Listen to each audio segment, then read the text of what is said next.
a place you own, is not right. Rich, powerful nations leaving scientific garbage in a continent we all own. It's not on. Good words, aren't they? But words mean nothing without action. And as we've seen from our great doctor this morning, wonderful talk from Evans, action is what counts, not words. You cannot do anything by sending people 5,000 emails. It will do nothing. Action, commitment, that's what counts, and delivery. And I'm proud to say, a year later, we removed our garbage and rubbish. We did what we said we'd do to the great Jacques Cousteau. Something happened to me walking to the South Pole that brought me here from Antarctica today. My eyes changed colour in 70 days through damage. Our faces blistered away. This had never happened to the explorers before us. What happened to us is that we walked under a hole in the ozone layer. I didn't know it was there. It was discovered while we were walking. And to have blisters in your eyes changes the way you see. And I came back, went to see the great Jacques Cousteau, and he asked me to undertake a mission for you. He said, Rob, I'm giving you today a 50-year mission. Because in the year 2041, the treaty that preserves Antarctica stops. So could you go out and inspire future leaders, you, that in the year 2041 we should have the sense to leave one place alone on Earth forever, the Antarctic.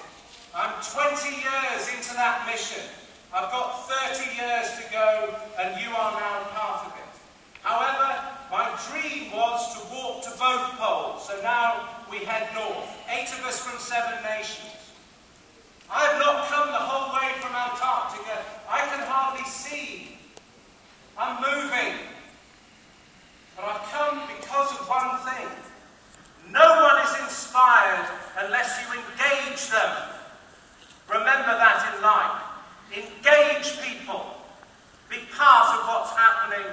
Don't think you can write a letter and get to people. So at our base camp, while we walked, 22 young people of your age from 15 different nations. As we march to the North Pole, our big danger is the polar bear. And what's extraordinary, hands up those people who are 20 years of age here. Right, in your lifetime, 7,000 days you've been on Earth.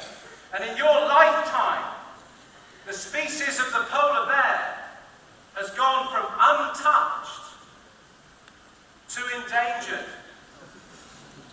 The polar bear is under threat. Why? Because we're melting their home. We should listen to that. 20 years ago, we had plenty of ice.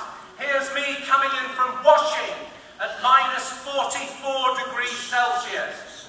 If anybody ever says to you, I am cold, if they look like me in this picture, they are cold. This is chilly. We get now 1,100 kilometers away from the land. We're moving across the ocean frozen, and disaster strikes. The ice melts beneath us 4 months before it was supposed to. This is 20 years ago.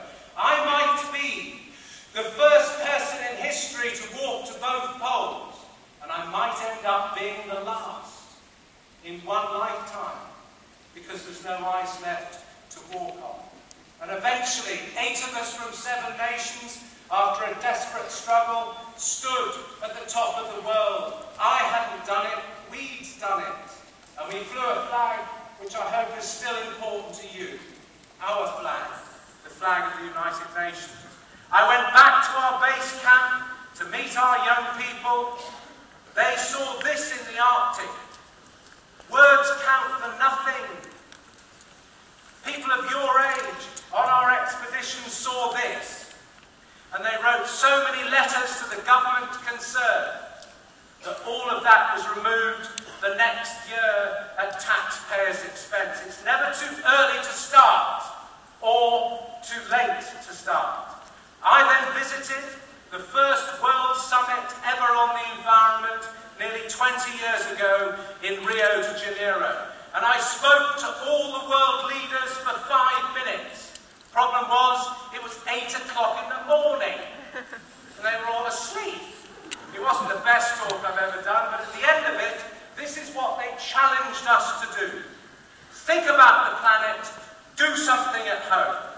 And I believe leadership is a response to challenge.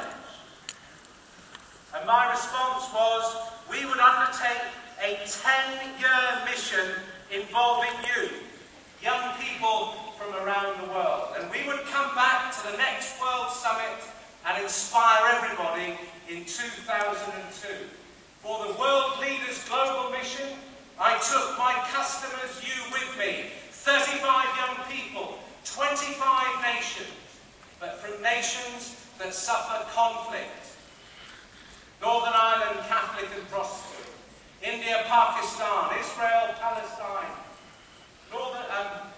Chechnya and Russia, Taiwan and China, all these places, girls and boys of your age, the places that have this problem.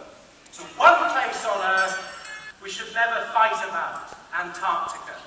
And these young people chose the World Leaders Global Mission. I wish they hadn't seen it.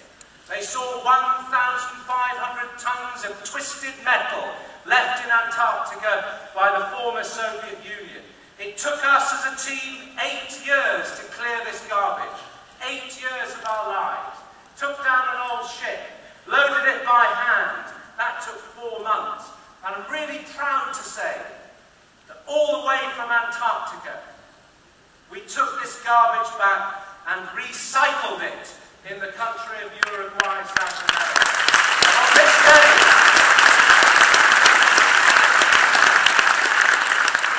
On this day, my friends, I changed the game. Never stick just to one track in life. Learn to be relevant. And I realized that the only way to save Antarctica would be to get business-like. Removing garbage, helping penguins was good, but it wasn't good enough. So I realized the only way to save Antarctica would be to get more renewable energy used in the real world. So in 2041, it wouldn't make financial sense to go to Antarctica for fossil fuels. Make it not worthwhile. So, I became now a renewable energy champion. And my first dream was to build a building in Antarctica only running off renewable energy. We have an old sailboat that sails the 7 seas. She's here now in Dubai. We now return for the second World Summit. Remember, we had global and local mission. We get back to South Africa. And now we must find the local mission. Remember, be relevant. And removing rubbish from Antarctica is not very relevant in Africa. But as Evans will tell you, AIDS is a relevant issue in Africa. So we joined with a fabulous youth organisation in Africa, all about inspiring young people not to die of AIDS.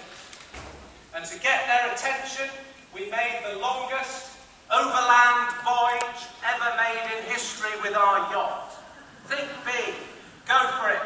And we got to 750,000 young people in South Africa on the way to see the world leaders. We arrived to see them. They all came to see us. But do you know what they always say to me? It's a bit boring. They say, absolutely marvellous, Robert. Look forward to seeing you at the next World Summit. I mean, you are crap.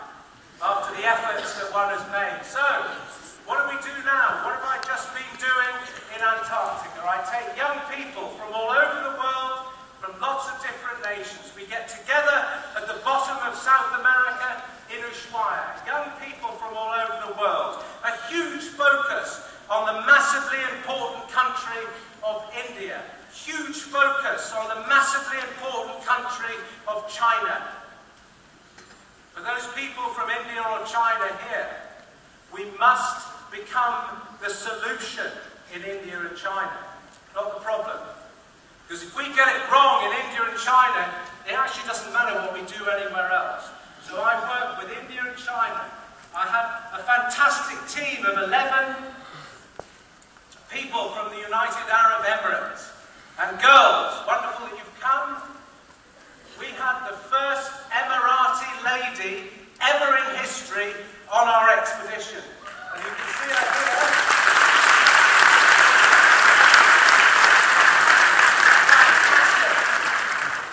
Dana, who comes from Abu Dhabi, she lives also in Dubai sometimes. She had a terrific battle to get there, but she did it and became the first Emirati lady. We work with Russia. We work with Australia, New Zealand, any country around the world. We go on a big ship, and this is a picture from 2 days ago. Quite a big wave. But we came through, and we go to Antarctica and we listen. Antarctica is melting faster than it should. And we go and see where it's melting and inspire people of your age to come back and make a difference. Not talk about it, make a difference. Join corporations. Become somebody who's actually doing something, not talking about it. We see where the ice caps melt. We visit our little education station.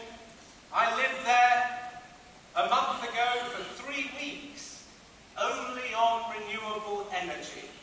This is my home in Antarctica.